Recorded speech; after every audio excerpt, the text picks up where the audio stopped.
there was a matter of the highest importance for the founders of our state. Tidak ada alasan valid mengapa Palestina tidak diakui sebagai negara sejak diproklamirkan pada 1988 oleh Organisasi Pembebasan Palestina (PLO).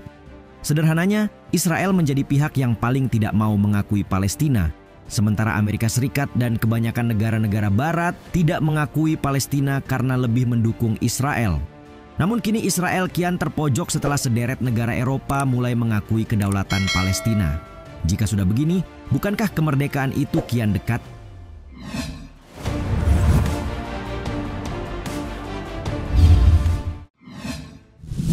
Spanyol, Norwegia, dan Irlandia akui Palestina. Per 28 Mei 2024, Spanyol dan Irlandia selaku bagian dari Uni Eropa mengakui Palestina, disusul Norwegia yang ikut mengumumkan pengakuan itu melalui Menteri Luar Negeri Espen Eide. Hari ini, ketika Norwegia secara resmi mengakui Palestina sebagai sebuah negara, merupakan tonggak sejarah dalam hubungan antara Norwegia dan Palestina, katanya dalam sebuah pernyataan yang dikutip Anadolu. Sebelumnya, anggota Uni Eropa lainnya seperti Swedia, Siprus, Hongaria, Republik Ceko, Polandia, Slovakia, Rumania, dan Bulgaria telah lebih dulu mengakui Palestina. Artinya, bergabungnya 3 negara tadi menjadikan 11 dari 27 anggota Uni Eropa telah mengakui keberadaan Palestina sebagai negara berdaulat. Berdasarkan laporan Reuters, Spanyol mengakui negara Palestina yang bersatu termasuk jalur Gaza dan tepi barat di bawah Otoritas Nasional Palestina dengan Yerusalem Timur sebagai ibu kotanya. Sepekan sebelumnya, Departemen Luar Negeri Irlandia mengatakan bahwa mereka akan meningkatkan kantor perwakilannya di Ramallah di tepi barat menjadi kedutaan dan menunjuk duta besar di sana. Palestina menyambut positif pengakuan ini, sementara Israel kalang kabut. Bagaimana tidak? Dengan bertambahnya pengakuan dari negara berdaulat, maka dukungan terhadap solusi 2 negara makin kuat. Begitupun dengan potensi Palestina yang akan menjadi anggota penuh PBB di masa depan.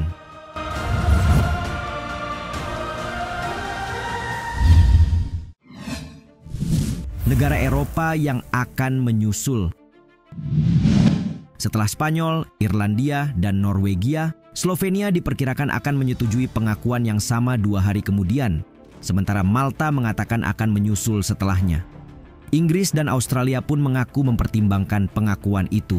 Sedangkan Prancis yang diwakilkan Presiden Emmanuel Macron telah menyatakan kesiapan mengakui Palestina yang merdeka bersamaan dengan pengumuman 3 negara Eropa sebelumnya. Dalam jumpa pers bersama Kanselir Jerman, Olaf Scholz di Jerman baru-baru ini, Macron mengatakan tidak ada hal yang tabu bagi Prancis, dan ia benar-benar siap untuk mengakui negara Palestina. Saya pikir pengakuan ini harus dilakukan pada saat yang tepat, katanya sebagaimana CNN mengutip dalam rilisnya. Macron menegaskan Prancis akan memastikan pengakuan terhadap Palestina bermanfaat dan berbuah nyata. Karena itu, ia menekankan perlunya proses politik untuk memberikan hasil yang bermanfaat dari pengakuan ini. Di sisi lain, Jerman memilih bergabung dengan Amerika Serikat yang sejatinya merupakan sekutu setia Israel dalam menolak pendekatan unilateral.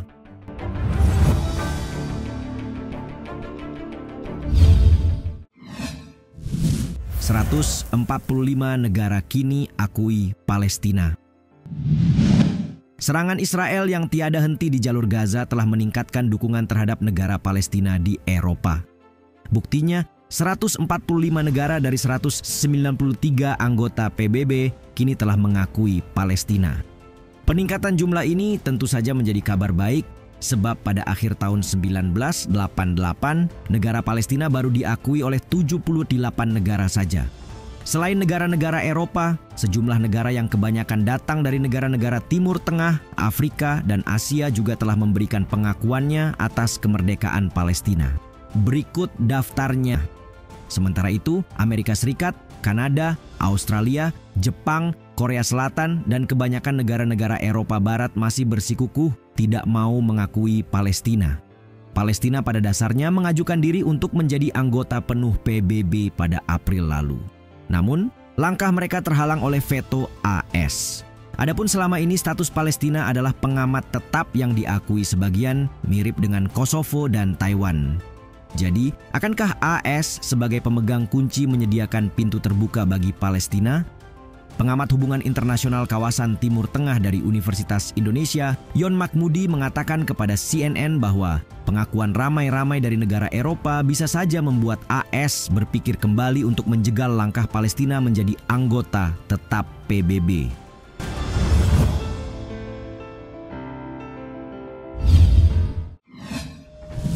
Apa dampak meningkatnya pengakuan ini? Satu-satunya negara yang dapat menentukan kenegaraan Palestina adalah Israel sebagai kekuatan yang mendudukinya. Karena itu, dengan adanya pengakuan dari 145 negara, diharapkan akan meningkatkan kedudukan internasional Palestina serta menghadirkan tekanan internasional terhadap Israel. Jika sudah begini, maka kemungkinan negosiasi yang bertujuan untuk mengakhiri perang mulai terbuka. Israel juga diharapkan bakal meninjau kembali komitmen yang dibuatnya dalam perjanjian Oslo pada 1990-an ketika setuju untuk upaya solusi dua negara. Bagaimanapun, upaya gencatan senjata menjadi pintu masuk bagi stabilitas kawasan Timur Tengah.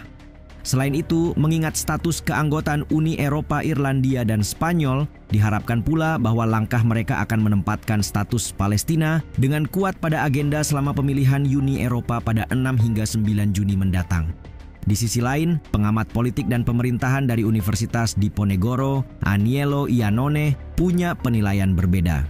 Pengakuan Palestina oleh Spanyol diikuti oleh Irlandia dan Norwegia kemungkinan besar tidak akan berkontribusi pada penyelesaian konflik dalam waktu dekat, kata Iannone yang juga merupakan Associate Researcher di Kajian Kawasan dan Politik Internasional, lingkar kajian kolaboratif kepada CNN.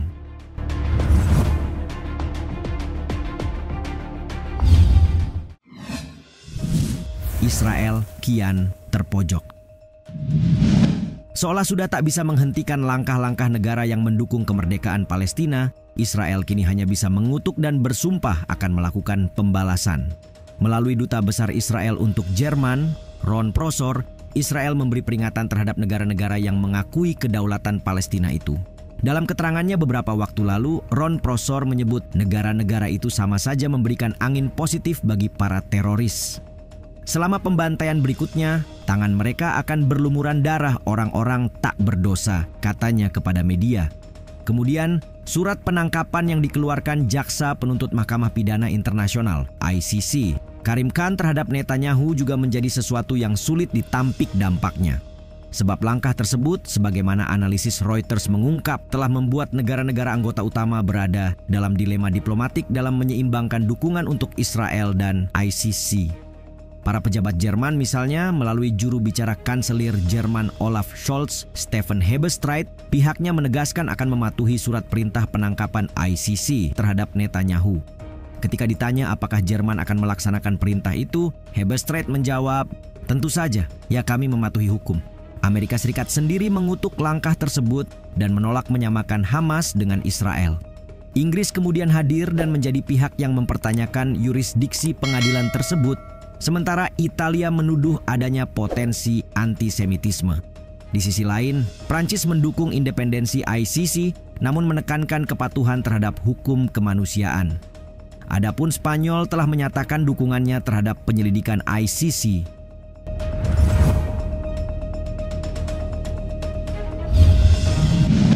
Tindakan genosida yang terjadi di jalur Gaza telah meningkatkan tekanan internasional terhadap negeri Zionis Israel. Kini, pemerintah sayap kanan Israel justru semakin terisolasi. Melihat itu, bagaimana pendapat kalian terhadap perpecahan di Eropa terhadap dukungan kepada Palestina?